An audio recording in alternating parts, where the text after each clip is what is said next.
বাংলাদেশ জাতীয়তাবাদী দল বিএনপির ভারপ্রাপ্ত চেয়ারম্যান তারেক রহমানকে নিয়ে যদি আপনি কোনো মন্তব্য করছেন, তাহলে ওই সপ্তাহে আপনি কোনো ধরনের নিঃসম্পর্ক পালন করতে হবে না।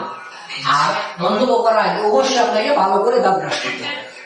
এটা আমার কথা নয়, এটা তাঁদেরই দলের একজন আদর্শবান কর্মীর কথা। চলেন আমরা তাদের দলের আদর্শবান কর্মীর ভাষণটি দেখে আসি। সুন্দরভাবে দাঁত ব্রাশ করবেন, তারপর তারেক রহমান সকালবেলায় উঠে আয়নাতে মুখ দেখবেন, আপনি কি তারেক জিয়ার সমালোচনা করার যোগ্য কিনা।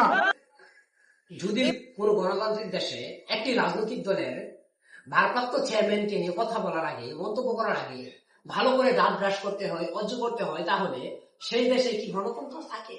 আমার অধিকার আছে, আমি একজনের নামে মন্তব্য করবো, তার জন্য আমাকে দাঁত ব্রাশ করতে হবে, এটা একজনে বলে দিবে? এটা কি সম্ভব? আপনাদের কি মনে হচ্ছে না এইসব নেতাকর্মীর জন্য বাংলাদেশ জাতীয়তাবাদী দল বিএনপির ক্ষতি হচ্ছে?